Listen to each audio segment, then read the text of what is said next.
What's going on, everyone? Welcome to the warehouse series. I want to talk about getting 120% in selection for the week. And is it achievable? Is it achievable? I put out a survey just a couple days ago, and it looks like a lot of people do struggle to get that 120%. So I'm here to try to help you. Once again, like my past videos that I did on this subject, it is no secret to getting to that. You got to put the work in to do it. And that work comes away from work at home as much as it does at work. And we're going to go over a little bit in that video today. But before we get to that, if you guys want to subscribe to the channel, it's much appreciated.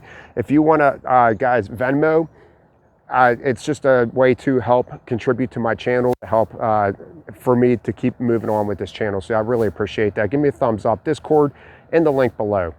So the first thing I want to talk about is having a goal. If you have a goal, it's something to strive for. It makes everything so much easier. And it also makes you think about that 24 hours a day. You're not just thinking about it while you're at work, you're thinking about it while you're at home. So if you put it on a calendar, maybe you got bills to pay off, you owe somebody money, you're trying to pay debt off, you know, whether you have a vacation coming up, you have house repairs, cars repairs, whatever it is, put it on a calendar so you could see it every day. Hang it on a wall that you're going to walk by every day, that you could see that goal that you're shooting for. It's going to help motivate you in the warehouse to hit that 120%. So the one thing I want to say is that before you even start your day, it is so important to show up to work early.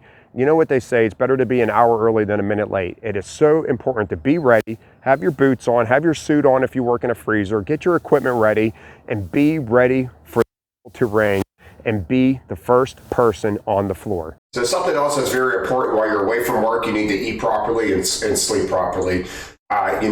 Being fully energized and ready to go for your day is definitely going to help you big time in the warehouse, especially if you plan on doing this for a length of time. All right, guys. So another thing I want to hit on real quick before I get into the, getting into the warehouse, what you need to do better in the warehouse, guys. When you are upping percentages, you are also upping the chance of safety. You're upping the chance of getting hurt in the warehouse, whether it's you or somebody else in the warehouse. So there's things that I want you to do.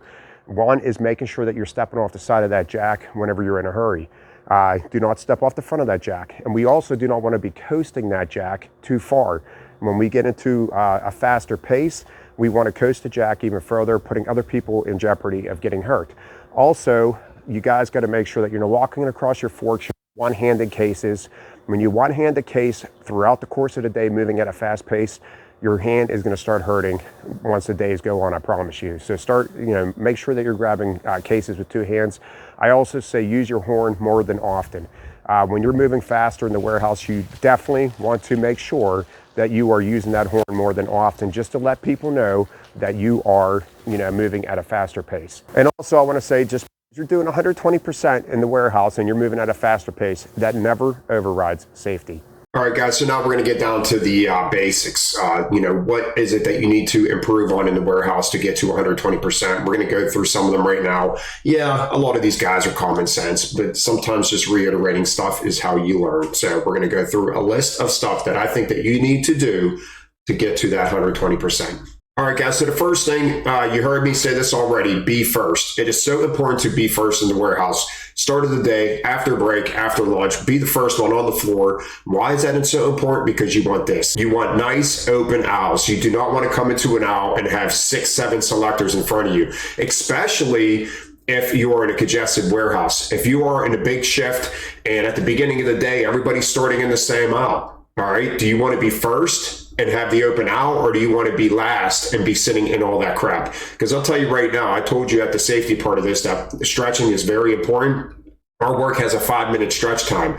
They allow you 5 minutes off the clock on their time to stretch. I think it's a waste, if you ask me. If you're on a congested shift, I think it's a waste. Stretch on your own time and be ready to go at the bell, because all of that 5 minutes is doing is putting you behind everybody that is slow in the warehouse. Because not everybody utilizes that stretch time. Very minimal people do. Me personally, I'm stretching all my time on my own time, and I'm ready to go when that bell rings. So what speed should you move at in the warehouse? Faster than everyone else. All right. How do you gauge your speed?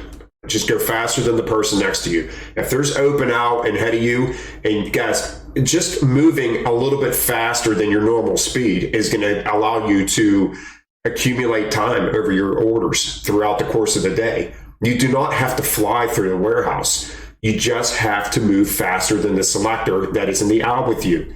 That way, that person is not holding you up whenever maybe you have to come pick quantities or something like that.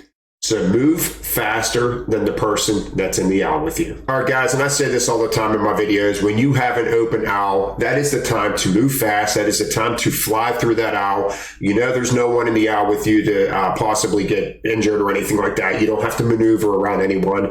So honestly, not only am I picking in the aisle, I might even hog the aisle. I might drop my jack right down the middle of the aisle because I know I'm good enough where if I see somebody coming, a forklift operator or something, I can hop on that jack and move it over really quickly. But when I'm in the aisle by myself, I'm a little less careless of where my jack's at because I know I'm the only one and I'm flying through that aisle. Open aisles is where you go in hyper speed, all right? Because that is whenever you're just going to gain the most of your time. And I talk about the cube all the time also on this channel, guys. It is so important to know your cube. If you do not know your cube, you have no idea what you're doing then. Knowing your cube is allowing you in your head to say how big my order is going to be. If I got a 40 cube, it's only this big, I am gone. Those are the orders. I don't care that much on what my pallet looks like. I'm flying through them and I am banking as much time on those orders I possibly can. All right, guys, when you get a small order, I don't care if someone's talking to me, all right? And I pick up 30 cube order and I know I could probably gain 5-7 minutes just on this order alone. Why am I going to sit here and talk? Excuse, I got to go. You know, to keep socializing in the warehouse is probably one of the biggest time killers. All right, guys, something else very important, bell to bell. You should not be leaving for break early, not coming back late. You should be bell to bell. I just said that you need to be the first one after break. Well, you need to be the last one going to break and lunch. When that bell rings, that's when you should be dropping your stuff and going to break. All right. And guys, you just got to get in this mindset. All right. You got to get into a mindset when you're at home and when you're at work. It's just, you got to be ready to go. You know, you do not, any minute wasted is valuable time. That's all I can say. All right, guys, something else that's, grab multiples. I say all the time, you should be saying one while you're in the pick slot. You should not be saying one while you're at your pallet. It should be read the check digit, say one, and then I am automatically, because if I have multiple smaller cases on the same side of the aisle, I'm grabbing them all at one time. I could grab 3 or 4 cases at one time if I'm in an aisle where there's all smaller cases. So grabbing multiples is going to save you a great amount of time. And know where you're putting your cases, guys, when you're grabbing them. I told people all the time, I take notes all the time. When I'm grabbing that case, I already have a really good idea where I'm putting it out on the pallet. All right, and this is where it comes to minimal touches. All right, so in my previous videos, I'm always talking about how I like to build a pretty pallet. I like to have I just prefer quality work over getting done as fast as I can. But we're talking about something different here. We're talking about making incentive money because you guys need help. Maybe you need the extra money. Minimal touches is so important on this. When I am flying through an order, whether I'm downtime, I'm trying to catch up time, or let's say I was going for incentive money, by far I'm touching these cases as many or as little times as possible, and I am relying on weight distribution. So I'm relying on my building skills that it's not going to look exactly perfect, but if I can get all the cases leaning into each other, then it should be a pallet that is not going to fall over. So minimal touches and learning that weight distribution. All right, guys, and one of the last things I want to talk about is I don't care if you have wrap machines. Yes, it takes more work, physical work to hand wrap your orders, but if you can use your hand wrap really well, where you can get a nice tight wrap around your order, I would take hand wrap it any day, because the wrap machines, if your wrap machines are like ours, they're always stopping, they're always goofing up. There is so much time wasted in these wrap machines, it's not even funny.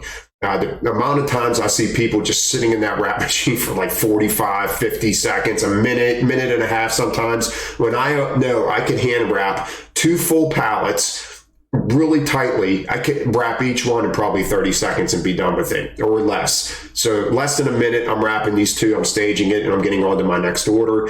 And sometimes you have to wait. There's people waiting to wrap their stuff. So if you are a good wrapper by hand, then I suggest doing that. Once again, exerts more energy, but you're definitely going to save a lot of time. All right, guys, so the next thing I want to talk about is prepare to piss people off. All right, so when you're moving at a faster pace and they're moving at a slower pace and you're flying by them all throughout the course of the day and week, yeah, people get a little irritated by that, especially if you're in a union shop. So prepare to piss people off. All right, guys, and the last thing I wanted to end with is I get people all the time that ask me, how do I get to 150%? How do I get to 175%? In my opinion, if I could get you to 120% at your building, then you and only you can do the rest. All right, so that's it for today, guys. I hope you enjoyed this video.